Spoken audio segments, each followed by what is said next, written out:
Reach. Ladies and gentlemen, please welcome to James Cameron.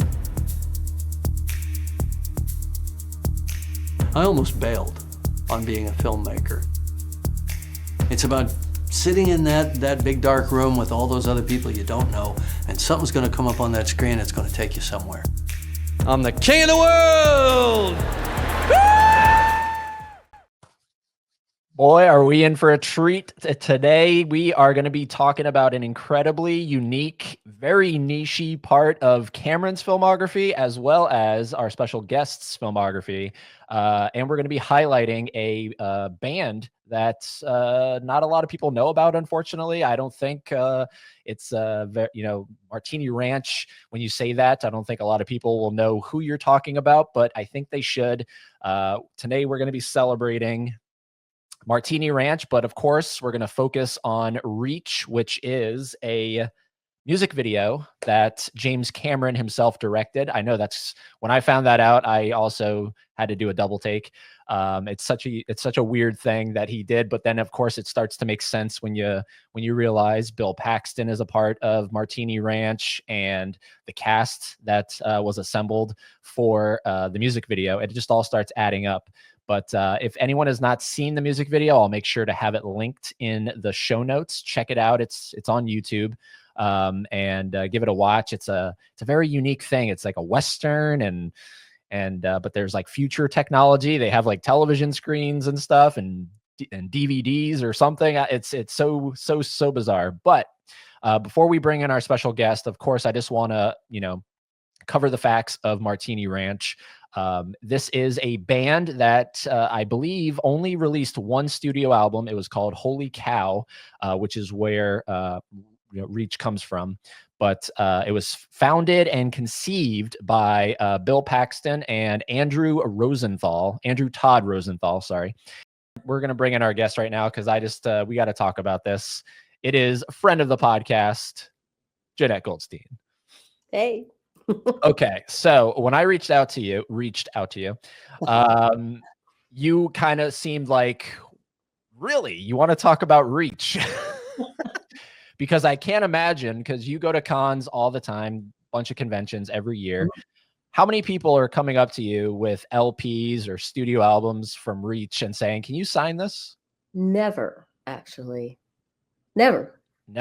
That's a good one. That would be every so often somebody comes up with something really unique. I was just in Bakersfield this weekend, and no, never.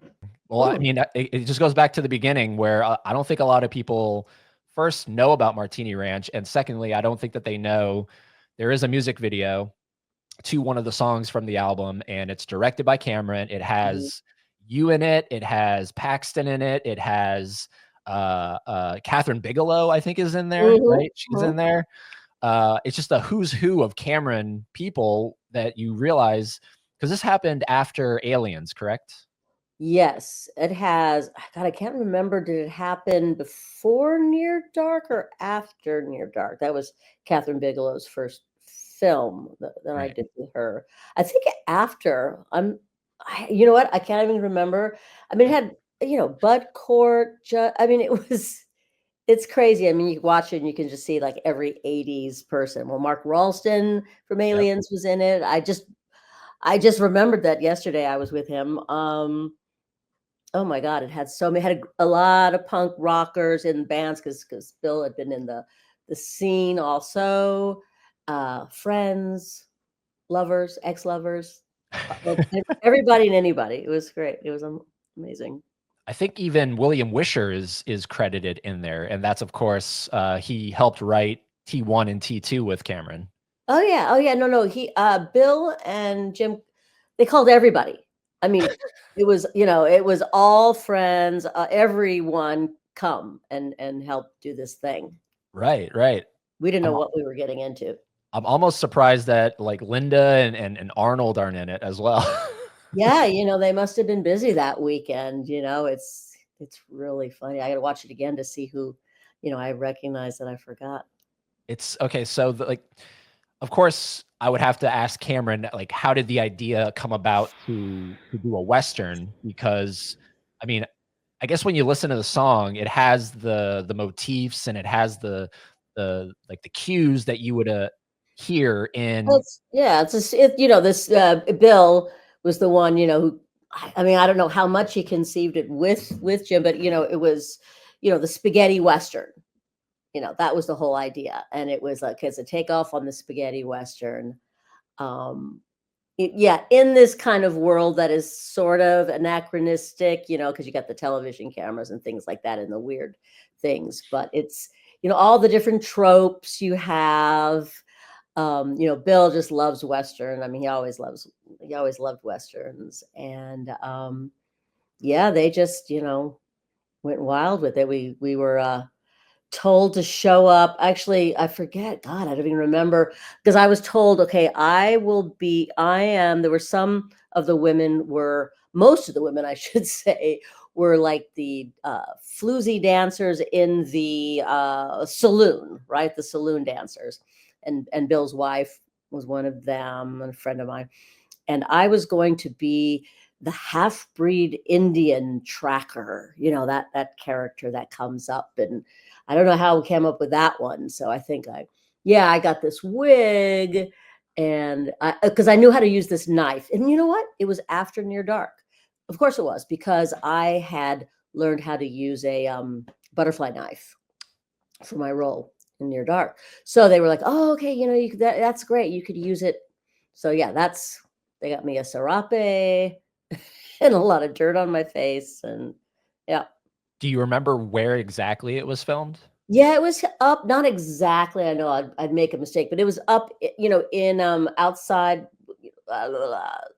near, Santa Clarita, that ranch where they film Westerns, Hollywood, I forget what it's called, where it might have burned down, but it's outside of Los Angeles, so up on the 5. And I remember it was like 110 degrees. It was so hot that weekend.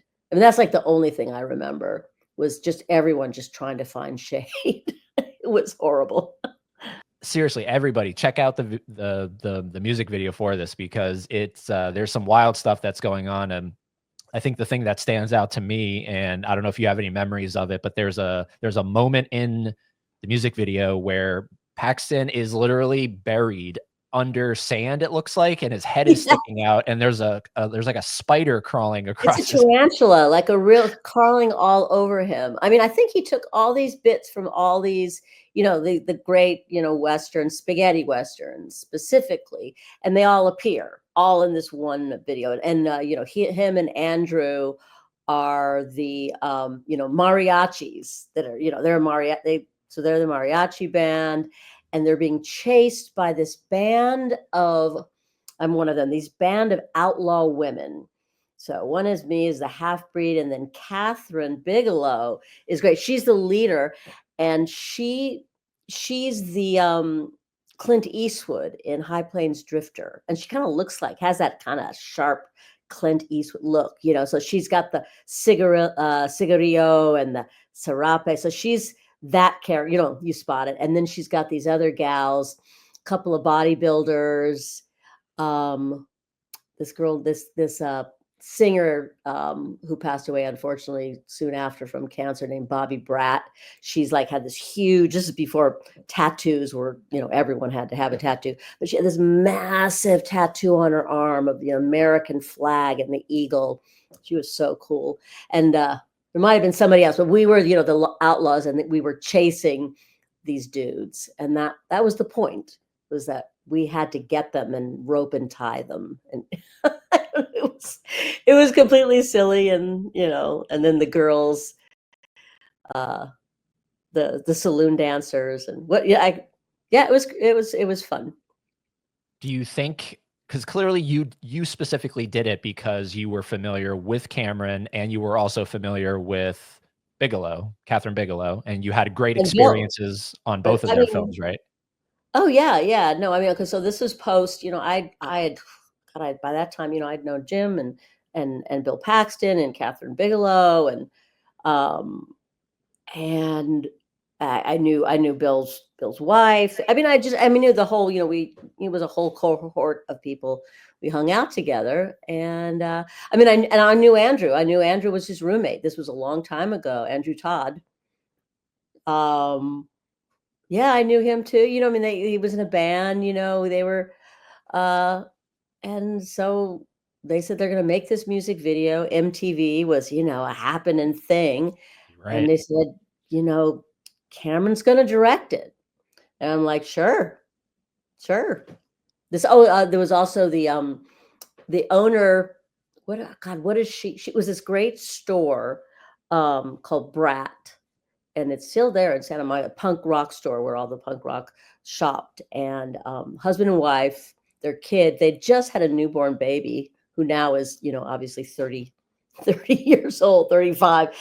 They're trying to keep the baby out of the sun. I mean, it was pretty rough going. And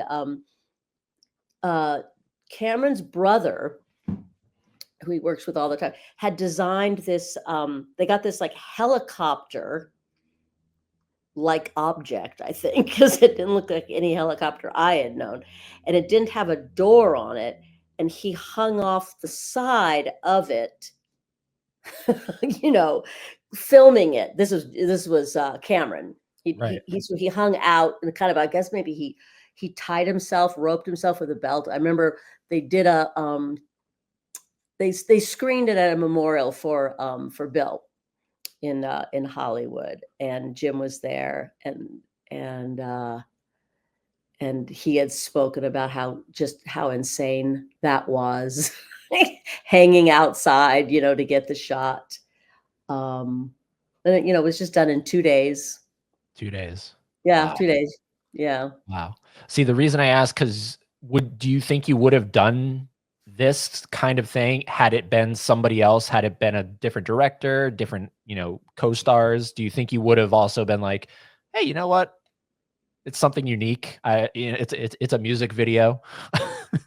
I don't know. I don't think anybody was asking me to be in music videos in the 80s at that time, but certainly anything, Bill Paxton, Bill was, down for it. And then, and that Jim was going to be directing it, of course. It's just Right. so cool, and then, I get to my one, scene, whatever, in quotes, because it's a flashy, is with the drunken preacher. And that's played by Bud Cort. And I just like, oh my God, Bud Cort, Harold and Maude. I mean, I just couldn't, believe it. That I was acting with Bud Cort. And he's such a, so that's where I first met him. He's such a great guy. We became friends. And actually, Bud and I went to the premiere of Bill's film together, Frailty. Ooh, okay. Which, if anyone has not, that is a great movie. That was the first film he directed. It's a fantastic film. Yeah. So Yeah. anyway, yeah. So we worked out this thing where he was this drunken preacher, and I was, gonna slit his throat or something. That chicken livered preacher man, something or another. That I was gonna do something. I don't know. It all was these really quick, flashy tropes, and it was fun. It was really fun. Right. That's the thing with music videos, is they are so quickly cut. So Yeah. I'm kind of curious what that like shooting was like. Was it very just, okay, go over here, we're going to do something really quickly. Go over Yeah. here, we're going to do something really quickly. Yep. It was, Cameron had it all storyboarded out because, absolutely. I mean, he did that with the films, so he knew exactly what the scene was, what was supposed to happen and where you were. And then you came out and you did your thing, and I remember with the knife and holding, Bud back and, knife at his throat. Did that a few times. And, they had the dancing girls on. Now the dancing girls are going to be on the porch.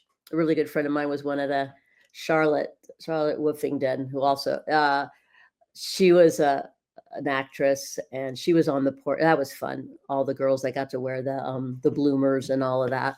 I was kind of jealous. I never got to be, but then I got to be with all the tough girls. I guess we come out of a barn or something, we like appear, it's that do do do do do do do, and there's Catherine just looking, she's nearly 6 feet tall, statuesque, and she definitely, that's Clint Eastwood vibe, and then she's got all those girls, the muscular girl, and all her band of outlaws, and we're gonna rope and tie these guys, these crazy mariachis who won't shut up. Now you would know the answer to this better than maybe anyone else because you've worked with Cameron a bunch of times. Do you think this was the perfect time to get him to do a music video? Had it been any later on, do you think he would have gone, "Nah, Bill, I'm really not into doing a music video"? I don't know. Bill can convince anybody to do Do anything, anything? especially the two of them. Their relationship was so unique. And the band was there. He was doing the band. I mean, like, how many things did that guy do? I mean, acting and a band, and he made films, and all that stuff. So if this was right after. He's like, "Hey, I got these friends. I got this thing. I got it." And Jim had the time, obviously, in his schedule, and Right. would do anything for his, his good friend.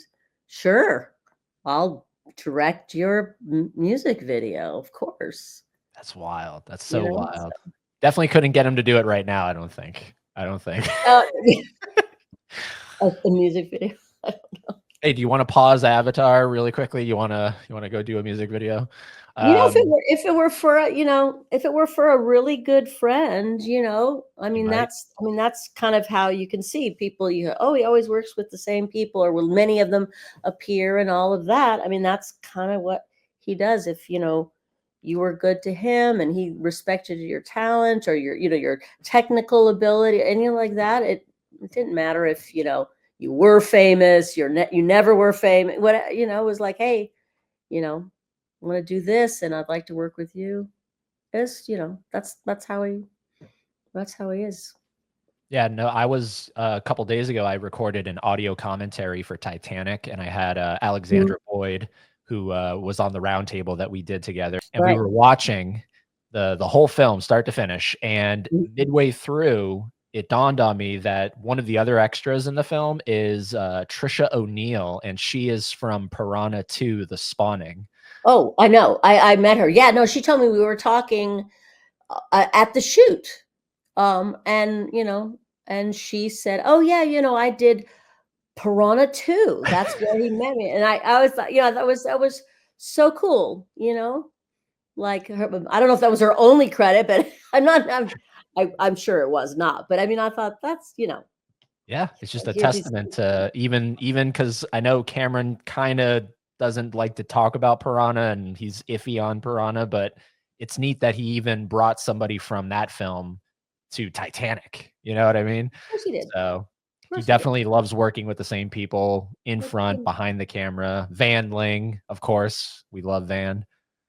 Yeah, yeah. No, no, no. It's, of course he would. I mean, I think the odd thing is that directors feel like they can't use certain actors because they haven't reached a certain level of, now it's followers, or whatever that is, that kind of thing. I mean, just the fact that he gave me the job he gave me in Aliens, and no one knew who I was, all of those sort of thing. I mean, that was the hard thing. I think the easy thing is to say, for the woman in Titanic, I want this actress. This is who I want, or Right. whatever. But he's a good guy. He's a really good 100%. guy. Stand up bloke, as they say. Did you keep anything, from the set of Reach? That is so funny. God, I don't know where I had that knife. You kept the knife? Damn. And oh yeah, no, I bought the knife. Me and Catherine, we had gone, and for Near Dark, Right. for Diamondback, and I learned how to do it. It was like a Filipino, and I kept it, and I have no idea where that thing is. Oh, wow. But I that don't know but how to use, actually. Michael Bean's son had, I don't know, he had one. It wasn't that sharp. I was like, "How did you get that?" And he was doing the thing with it, and I was like, "Oh, okay. Well, let me see. Do I remember how to do that?" And I not really. I could probably like, it's like the gun twirling kind of thing. And so I used to, but Right. yeah, no, I know I kept that, but no, obviously I lost it. Because I know they're always very strict about keeping anything from any set, right? They don't Yeah, and really. you know what? I'm just trying to think because I know I kept from Near Dark, I had these amazing pair of chaps that I got made for me at Nudies. They were amazing. Um, and they, fit me like they were just made for me. And I wonder, I'd have to watch, Reach if I'm wearing them. I probably am. And I still I'm probably wearing it in the video because it looks perfect, that. And then they got me a serape and then I got a whatever. And, yeah, I have those. I have those upstairs in a drawer. Right. Wow. And you never did this similar to Cameron. This is your only music video, right? Yeah, I think with them, I'm just gonna. Oh God, I did a. No. We film that? I was in this this group called Ladies of the '80s. Ooh. This is this is before Aliens when I was in London, and there was a singer. Maybe yeah, we did. I don't think that she ever released it, but it was banned, and she was the singer, and then there was two of us behind her with really big hair, of course, 80s hair. It was called Ladies of the '80s, and we filmed we filmed it, and we performed at some club. God, in probably Soho or somewhere in London. So that's maybe a potential credit, but you're not sure if it's God, released.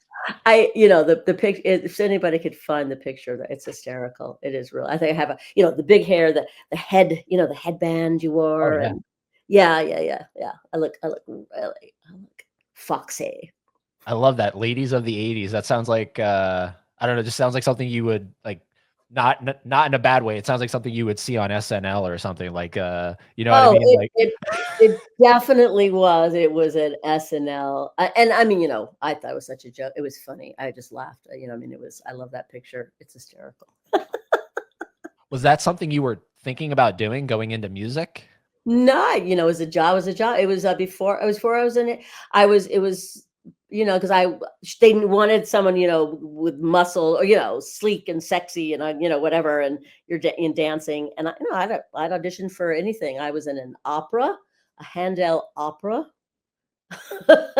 I performed at the Sadler's Wells Theater behind a professional troupe. It was the Handel Society, and I did that, and I did the Ladies of the Eight. I did, anything that I would go to that newspaper. I forget what it was called, where they would auditions, and I'd send or show up at the audition and do the thing, and that's how I got Aliens.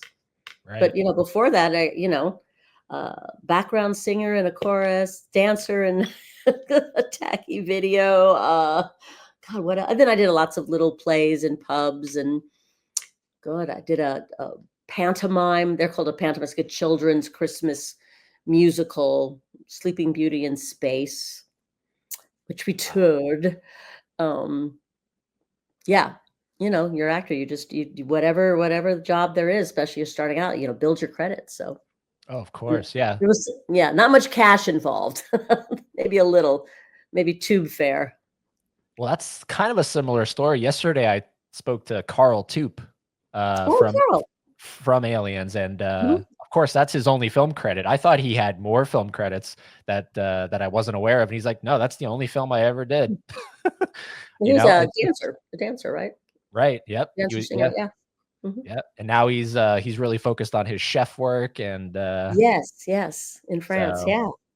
But yeah, similar story. Just kind of just doing whatever Oh, paid the rent, like he said. It's just pay the oh, rent. always. Yeah, absolutely, hopefully it's nothing too abhorrent, you get whatever, but you're just like, I don't even know how I got in the handle I mean, I could sing, and I can't really read music, but I've got a very good ear. I can imitate something. I have no idea. I don't know. It was just I just wanted to work.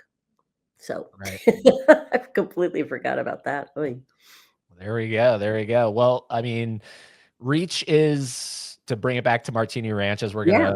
as we round it out here. Reach is again just such a cool thing that happened. Like it's just amazing to me that it even happened in the first place, you know? It's great. I mean, I think they screened it. I remember they were screening Near Dark and the Egyptian Theater in Hollywood, and Catherine was speaking, and I was, and Q&A. And before screening it, they played Reach. You know, it's such a great It's piece of catchy. film. Oh, it's catchy too. Oh yeah, I forgot. Of course, the song. Yeah. You know, the song is. It is, and so is that the work. What was that? Something can the working man ever?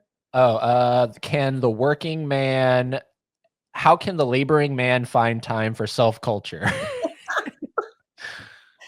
Yeah, Bill did a lot of. I mean, there was like a lot of art films he did and all of that, and that was his stab at being a musician. It was anyway. I suggest everybody. Where can you find it? I mean, YouTube, I guess, right? YouTube, and I know that after Bill passed away, they Mhm. released like a deluxe edition of the album because it was long out of print. Uh-huh. And then once he passed, they released a really special edition LP for it that had a DVD that has the music video on there, and Oh, lovely. yeah, so but that's where people can find it, and it's on YouTube. And Spotify has the whole album. I have the whole album on there. So yeah, it's just do you know why Bill never did more albums after that? Do you know why it's just this one and done kind of thing? No, I mean the only thing I can imagine, he just went. Too busy. Yeah, and I think the acting career, I don't was taking off more than the music career. He's Right. he's throwing everything at the wall. And Hmm. then I think Andrew went on to do, some other different. He was more in the music, more, that he was a musician and a writer, where Bill had a multi-talented kind of thing. That's my guess. Right. Yeah. Andrew went on to form a new band, and it was called Swifties Bazaar. Okay, yeah. So he definitely went on. I never asked you this. What is your favorite Bill Paxton role while we're talking about Bill? If you can if you can disassociate from Aliens. God, I'm so okay. Aside from the oh, I know. Oh my, I got somebody mentioned that it yeah, the Simple Plan. Oh Isn't it yeah. isn't it Uh, Am I saying it it's correctly? the one with Sam Raimi. With yes. Yep. Yeah, no, I mean, that was the movie that broke him. Broke and out as an actor, big Hollywood star. He had been trying so many things and this and that, and it was really funny. He said, "Ugh, I'm not going to do any more independent films. It's just thing that nobody sees." And it was ironic that he does this independent film, and it's a great movie. Hmm. I love that performance because good movie and very different from what you'd usually expect of him. Another Right. great thing you should see. Definitely see that movie. Oh, so good. So Have you good. have you seen Edge of Tomorrow? The Edge of one with Tomorrow. Tom Cruise and Emily Blunt? No, I haven't. I haven't. I hear that's really good. Wasn't there another name that they had for it or It something? was, yeah. It was also Live, Die, Repeat. Yes, that's a much better name. My God. Edge of Tomorrow. Okay. Is he in that one? Was he in that one? Bill is in that one. He's a drill sergeant in that one. Oh, okay. Okay. And he has a really thick mustache that he's wearing, and it's all about the character Tom Cruise plays is this guy who's caught in a time loop. Yeah, yeah. No, I heard it. I that's one I want to see because I really like Emily Blunt as well. They're all amazing in it, and Bill is so funny in that movie. It's there's so many lines that I quote from it. Oh, God, it's so yeah, good. It's so good. yeah. Nightcrawler. And Nightcrawler also. I love that. I love Nightcrawler Yeah, too. Bill's in that. Well, okay. I'll have to. So funny. I don't even. Yeah, that's a great one. Yep. That's a great movie. God, Nightcrawler. Wow, love that movie. It's great. But look, thank you. I know this was a bit of a reach Yeah. a bit of a reach to talk about Reach since it's so long ago, and it's really this, like you said, 2 days of work. But Yeah, 2 days, and I'm sure I've missed someone else that appears. If you watch it, you can, uh, see other people like, "Oh, wait a second, that's so and so, and that's so and so." So, yeah, definitely go see it. but thank you for coming on, and hopefully this was fun to go back Yeah. and talk about something that, again, back to the convention thing. I'm sure no one asks you any questions about Martini Ranch. I'm surprised they yeah. I mean, I'm sure I've talked about it, but nobody's brought, like, the album or all that. That would be a really cool thing. And I did see you posted on your story, you were with Michael and Rico Ross, Mhm. and what was that for? I was, Michael and Rico oh, that I posted for that. Yeah, and Mark. That is for a museum, an aliens museum. It's in Barcelona. So, I mean, Aliens has fans all over the world, but there is a huge Spanish contingent. And there is a fan and a model maker, and he created himself uh, a museum based on the two interior ships, Alien, the first and the second one.